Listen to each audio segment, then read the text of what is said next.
We are back once again right here on the channel, everyone. It's time to talk about Smackdown Live. The Superstar Shakeup is done. It is done and dusted. Now it's time to finally talk about who has joined the blue brand. Now, I want to say this to you guys right now. There is going to be some loopholes. Well, there is going to be a loophole in one of them, and also a few, or maybe one of the changes has been made, and we found out the reasons for it. So let's start off with the first man that became the newest member of Smackdown Live, and that is the reigning Intercontinental Champion, Finn Bálor. Now, as soon as I saw Finn Bálor come out, I marked out, because I'm very happy to see Finn Bálor a part of SmackDown Live. I've been wanting Finn Bálor to be on SmackDown Live for years, because I felt like he's more of a SmackDown guy. And also, Samoa Joe is still a part of SmackDown. Samoa Joe is still part of the SmackDown. He's still the United States Champion. So for some people that are trying to figure this out, it was reported that Samoa Joe was meant to be on Raw. You know that whole thing that happened with EC3? Well, apparently that was supposed to be slotted in for Samoa Joe. Samoa Joe and Braun Strowman were meant to do some kind of brawl, I guess. But that didn't happen because Samoa Joe fell sick. Fell sick to an illness. He got ill.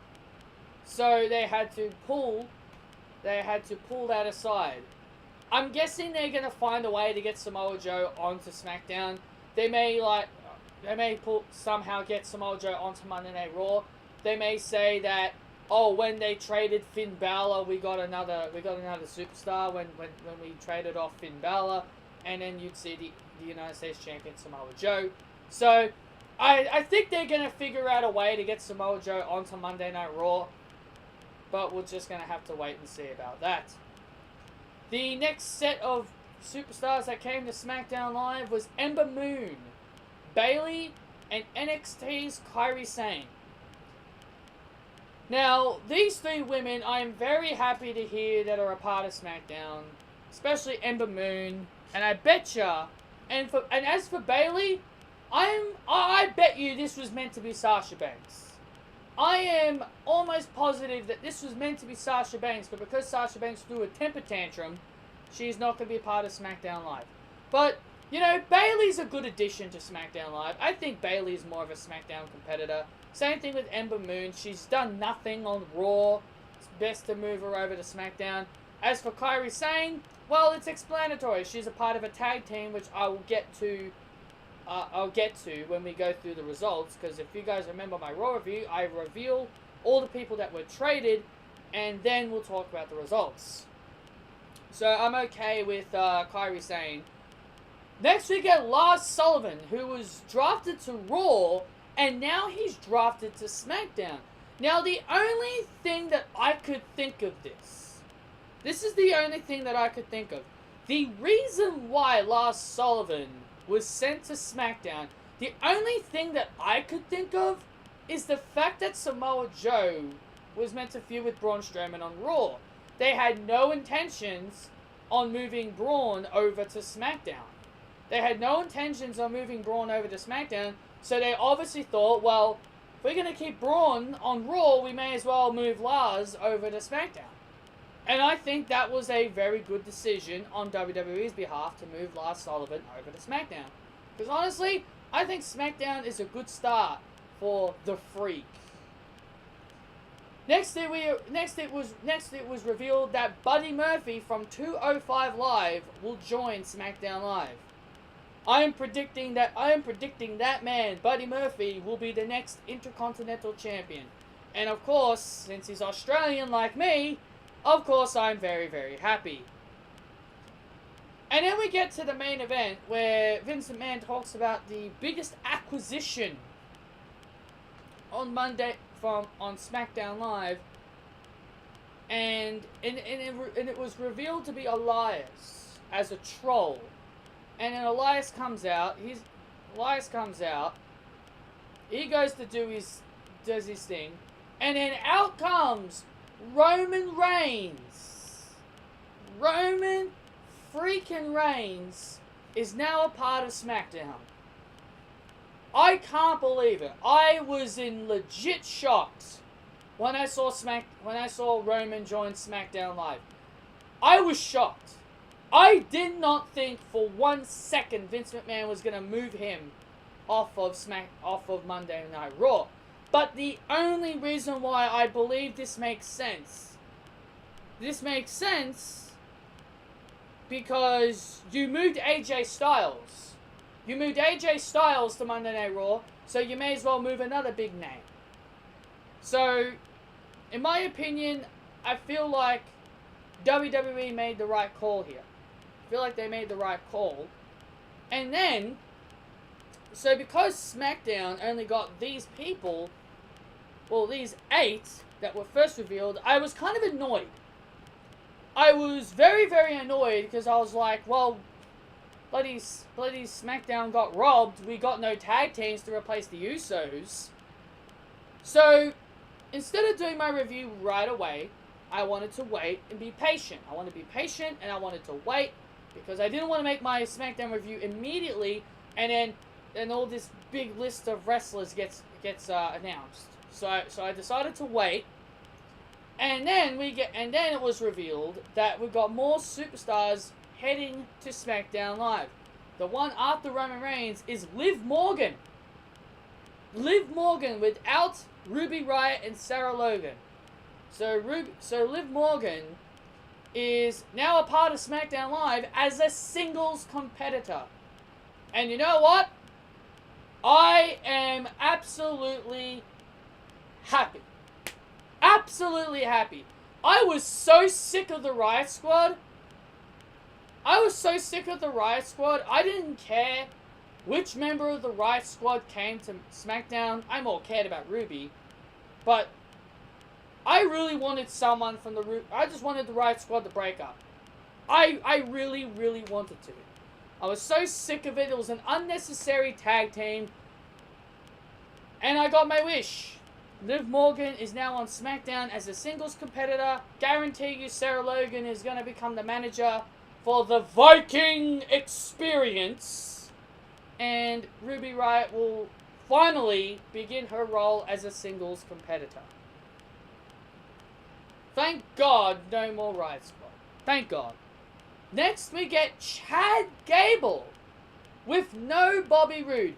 This one upset me. Because I really wanted Bobby Roode and Chad Gable on SmackDown as a tag team. But Chad Gable comes over to SmackDown on his own without Bobby Roode. Now, but also at the same time, I'm kind of upset. But at the same time, I'm not. Because SmackDown has a really solid mid-card. You got Finn Balor, you got Lars, you got Buddy Murphy, you got Chad Gable, and Elias, you got a pretty solid mid-card. SmackDown's got a pretty solid mid-card, which looks very impressive. And then the next man that joined the SmackDown roster was Apollo Crews. This one I'm also happy about because I feel like Apollo Crews is also a SmackDown guy. And you know what I would do with Apollo Crews? For people that want to know what I would do with Apollo Crews, some people may say, oh, well, there's another good mid-carder. There's another good upper mid-carder guy. He would also help with the Intercontinental Championship. Another good mid-carder. Yes, you're correct. But I would put him in a tag team. I would put him in a tag team with Shelton Benjamin. The reason why I'd put him in a tag team with Shelton Benjamin is because Shelton's not really doing anything. You may as well have him and Apollo pair together as a babyface tag team. And I think they would make a great team. The Gold Standards. I think they'd make a great tag team. That's just my opinion. I think Apollo and Shelton would make a great team. Some people may think the team of Gable and Benjamin may reunite. Maybe. And if that is the case, then that's the case. And Apollo Crews can chase the Intercontinental Championship. But I would go with Apollo and Shelton Benjamin. That's what I would do. Next is Mickie James. This one I'm also okay with, because I think Mickie James is best suited for SmackDown, and I think she should really get an. And I think a change of scenery was definitely needed for her. And also, this is the first time that Mickie James and Alexa Bliss will finally be separated. And to be honest, I'm actually kind of happy about that. I'm actually quite happy about that, because I was kind of tired. I may like Alexa, but honestly, I was kind of tired of seeing them together. And the final two. We're nearly done, guys. And the final two on SmackDown are Heavy Machinery, Otis and Tucker, and Nikki Cross. And these are great decisions. SmackDown really needed a goddamn tag team. Thanks, WWE, for not bringing over AOP. SmackDown really needed a tag team, so I'm very happy about that. And Nikki Cross, well, it's explanatory. Nikki Cross definitely needed to be on SmackDown anyway. So yeah, now hopefully WWE can now keep the brand split as it is and don't break boundaries. So now we can finally get on. Now we can get on with the show, guys. The show started off with the Kevin Owens show. Kevin Owens got a loud ovation from the Montreal crowd. And then his guests were the New Day, Kofi Kingston and Xavier Woods. They were set for a tag team match against Rusev and Shinsuke Nakamura, but Kevin Owens wanted to be an honorary member of the New Day. And they asked him, do you have everything that qualifies to be the new Big E? And Owens said he can work on that. And so they gave him a chance to be the third honorary member of the New Day, because he's taking Big E's position. And then you see Cesaro backstage without Sheamus, and he tells Nakamura and Rusev, hey, since they've got a third man, why don't I pair with you guys? And then it was later revealed that it's going to be a 6-man tag. Yeah, like we needed more of that. So the first match of the night was Finn Bálor versus Ali. And it was a decent match. I would like to see these two guys compete against each other for the Intercontinental Championship. And Finn Bálor gets the victory with the coup de grace. The coup de grace onto Ali. And good match. Next match we had was Carmella taking on Charlotte. This was a bit of a random match. When this match was put together, I was going through the whole thing of, oh yeah, someone's gonna jump in and interfere. I was thinking this is where the Riot Squad's gonna like jump in and interfere. I thought all three of them were gonna move over, and then they were gonna jump Charlotte and Carmella. But no, we had a straight up wrestling match, and Charlotte obviously defeats Carmella, makes the Fabulous Princess tap out to the figure 8. And then Lars Sullivan comes out and beats up R-Truth. That's how Lars Sullivan joined SmackDown. Paige reveals her new tag team. We had a women's segment. Paige revealed her new tag team. Bloody Corey Graves, bloody making me nauseous about how he goes freaking berserk over Mandy Rose. And Paige's new tag team is Asuka and Kairi Sane.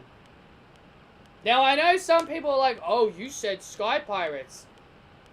Well, yes, I did. But I heard Kairi Sane was the only one that was going to get called up, not Io Shirai. Io Shirai may get called up next year, or in the near future. So, that I'm not bothered with. I actually like this pairing of Kairi Sane and Asuka. And we have, and also this is where Ember Moon and Bayley also get introduced to the SmackDown division. And then we have an 8-woman tag of Asuka and Kairi, Ember Moon and Bayley versus the Iconics and Fire and Desire, Mandy Rose and Sonya Deville. And the Iconics lose again! Your WWE Women's Tag Team Champions have lost 2 straight nights. And people always say, oh, the champions shouldn't be pinned. Yeah, you're making a champion look like you're making a champions look like jokes. Nothing has changed about the Iconics. Nothing's changed about them. You gave them the belts, and you give them local talent. You have them go through these bloody bells, Brooklyn Bells, and then you have them freaking job on Raw and lose on SmackDown. So much for the Brooklyn Bells. So much for that big victory. Give me a break. Obviously, I know Kairi Sane and Asuka are going to eventually win the titles. But this is a joke. Paige as their manager, to me, it's a bit of an odd pairing to see Paige there. I know why she's there. I do know why. Because she's the mouthpiece. She's going to talk on their behalf because they're not good at speaking English. But I'm just not a big fan of it. It just looks a bit out of place. Kofi Kingston and Xavier Woods and Kevin Owens take on Cesaro and Naka Rusev. The New Day and Kevin Owens get the victory. Kevin Owens delivers a stunner onto, I believe it was Cesaro. I can't remember who. I think it was Rusev. I can't remember. I think it was Rusev. And yeah, the babyface team get the win. And Vince McMahon reveals the biggest acquisition, which, like I said, he announced Elias. Then out came Roman Reigns to pretty much Superman punch Elias, and he also Superman punched Vince McMahon and announced that SmackDown is now his yard, and comes back and delivers a spear to Elias. So I think Roman Reigns' first feud is going to be with Elias, and honestly, I think we all know Roman Reigns is going to become WWE Champion. I don't think it's going to happen immediately. I think they're just going to build him up for a couple of months. And then, yeah, Roman Reigns is going to be claiming the top prize. So I think we're all not going to be surprised who's going to be the next WWE Champion. And that man is going to be Roman Reigns. So anyway, thank you all so much for joining me for this SmackDown review. Hope you guys enjoyed it. You guys tell me, which brand are you happy about? Which brand do you think won the Superstar Shakeup? Do you think Raw won the Shakeup, or do you think SmackDown won the Shakeup? So you guys let me know down below which brand do you think won the Superstar Shakeup. Hit that thumbs up. Subscribe if you haven't done so. And I'll see you all next time when I do another video. See you then.